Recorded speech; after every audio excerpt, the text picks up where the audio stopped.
በስመ አብ ወወልድ ወመንፈስ ቅዱስ አሐዱ አምላክ አሜን። ማክሰኞ የሚነበብ የሚጸለይ የቅዱስ ዳዊት መዝሙር 31። ሕግ መተላለፉ የቀረችለት ኃጢአቱም የተሰረየችለት ምስጉን ነው። እግዚአብሔር በደሉን የማይቆጥርበት በመንፈሱም ሽንገላ የሌለበት ሰው ምስጉን ነው። ሁልጊዜ ከመጮህ የተነሳ ዝም ባልኩ ጊዜ አጥንቶቼ የተበላሹ በቀንና በሌሊት እጅግ ከብዳብኛለችና ቀዝቃዛውም ሰውነቴ ለጋለ ትኩሳት ተለወጠ። ኃጢአቴን ለአንተ አስታወቅሁ፣ በደሌንም አልሸፈኑም። ለእግዚአብሔር መተላለፌን እነግራለሁ አሉ። አንተም የልቤን ኃጢአት ደመሰስልኝ። ስለዚህ ቅዱስ ሁሉ በምቹ ጊዜ ወደ አንተ ይለምናል፣ ብዙ የጥፋት ውሃም ወደ እርሱ አይቀርብም። አንተ ለእኔ መሸሸጊያዬ ነህ፣ ከጭንቅም ታወጣኛለህ። ከከበቡኝ ታድነኝ ዘንድ መመኪያዬ ነህ።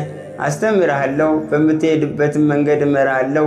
ወደ አንተ እንዳይቀርቡ ዓይኖቼ አንተን ይመለከታሉ። በልባብና በልጓም ጉንጫቸውን እንደሚለጉሟቸው ማስተዋልም እንደሌላቸው እንደ ፈረስና እንደ በቅሎ አትሁኑ። በኃጢአተኛ ብዙ መቅሰፍት ይታዘዝበታል፣ በእግዚአብሔር የሚታመነውን ግን ምሕረት ይቅርታ ይደረግለታል። ጻድቃን ሆይ ደስ ይበላችሁ፣ ሐሴትንም አድርጉ፣ ልባችሁም የቀና ሁላችሁ እልል በሉ። መዝሙር 32። ጻድቃን ሆይ በእግዚአብሔር ደስ ይበላችሁ፣ ለቅኖች ምስጋና ይገባል። እግዚአብሔር በመሰንቆ አመስግኑት፣ 10 አውታርም ባለው በገና ዘምሩለት፣ አዲስ ቅኔንም ተቀኙለት። በእልልታም መልካም ዝማሬን ዘምሩ።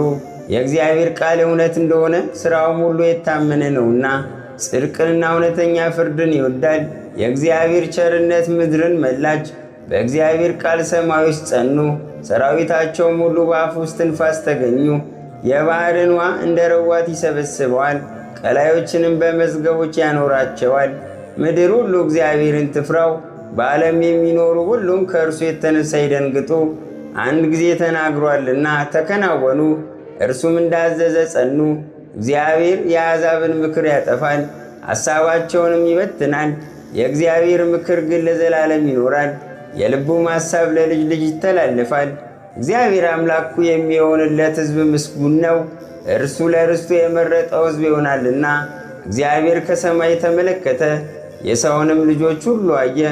እርሱ ብቻውን ልባቸውን የሠራ ሥራቸውንም ሁሉ የሚያስተውል ከማደሪያው ቦታ ሆኖ በምድር ወደሚኖሩት ሁሉ ተመለከተ።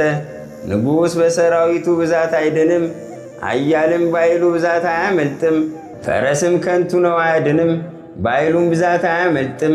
እነሆ የእግዚአብሔር ዓይኖች ወደሚፈሩት ናቸው፣ በምሕረቱም ወደሚታመኑ ነፍሳቸውን ከሞት